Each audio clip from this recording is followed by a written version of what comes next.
ألم يروا كم أهلكنا من قبلهم من قرن مكناهم في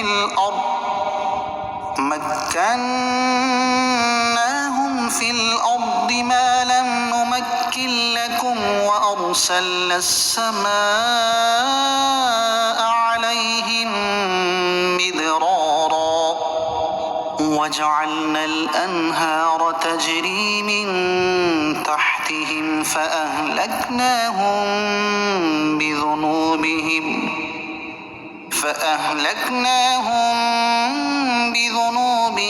وأنشأنا من بعدهم قرنا آخرين. کیا انہوں نے نہیں دیکھا کہ ہم نے ان سے پہلے کتنی قوموں کو ہلاک کر دیا؟ انہیں ہم نے زمین میں وہ قوت و طاقت عطا فرمائی تھی جو تمہیں نہیں دی، اور ہم نے ان پر موسلا دھار بارش بھیجی اور ان کے نیچے نہریں بہا دی، پھر ان کے گناہوں کی وجہ سے انہیں ہلاک کر دیا اور ان کے بعد دوسری قومیں پیدا کر دیں.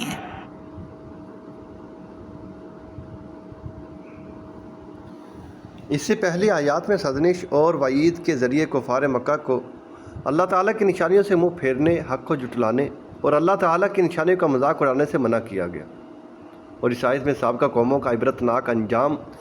بیان کر کے انہیں نصیحت کی جا رہی ہے.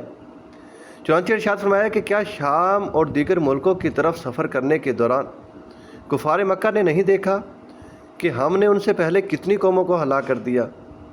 اہل مکہ، ہم نے انہیں زمین میں وہ قوت و طاقت عطا فرمائی تھی جو تمہیں نہیں دی، اور جب انہیں ضرورت پیش آئی تو ہم نے ان پر موسلا دھار بارش بھیجی جس سے ان کی کھیتیاں شاداب ہوئیں اور ان کے درختوں، رہائش گاہوں اور محلات کے قریب نہریں بہا دیں، جس سے باغ پرورش پائے، پھلوں کی کثرت ہوئی اور دنیا کی زندگانی کے لیے عیش و راحت کے اسباب باہم پہنچے. لیکن جب انہوں نے انبیاء علیہ السلام کی تکذیب کی اور ان کے احکامات کو جھٹلایا تو پھر ہم نے ان کے گناہوں کی وجہ سے انہیں ہلاک کر دیا، اور ان کی یہ جاہ و حشمت اور ساز و سامان انہیں ہلاکت سے نہ بچا سکا، اور ان کے بعد دوسری قومیں پیدا کر دیں اور دوسرے لوگوں کو ان کا جانشین بنا دیا. ان کا عبرتناک انجام دیکھ کر تم بھی نصیحت حاصل کرو اور سابقہ کفار والی روش اختیار نہ کرو، ورنہ تم پر بھی ویسا ہی عذاب آ سکتا ہے. اس آیت میں گزری امتوں کا جو حال اور انجام بیان کیا گیا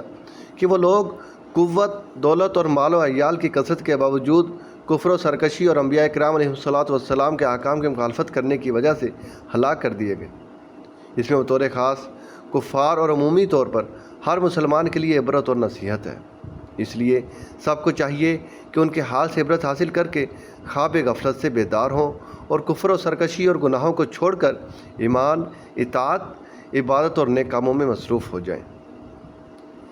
اس آیت سے یہ بات معلوم ہوئی کہ دنیاوی خوشحالی، مال و دولت اور سہولیات کی کثرت اللہ تعالیٰ کی رضامندی کی علامت نہیں، ورنہ قارون تو بہت بڑا مقبول بارگاہ الہی ہوتا. یہاں سے ان لوگوں کو درس حاصل کرنا چاہیے جو مسلمانوں کے مقابلے میں کفار کی دنیاوی ترقی، سائنسی مہارت، سہولیات کی کثرت، ایجادات کی بہتات، مال و دولت کی فراوانی دیکھ کر انہیں بارگاہ الہی میں مقبول اور مسلمانوں کو مردود سمجھتے ہیں، اور اخلاق و کردار میں مسلمانوں کو کفار کی تقلید کا مشورہ دیتے ہیں. کفار کی یہ دنیاوی کامیابی مقبولیت کی نہیں بلکہ مہلت کی دلیل ہے، کیونکہ اللہ تعالیٰ کا قانون یہ ہے کہ وہ کافروں کی جلد پکڑ نہیں فرماتا بلکہ انہیں مہلت دیتا اور آسائشی عطا فرماتا ہے، پھر انہیں اپنے عذاب میں مبتلا کرتا ہے.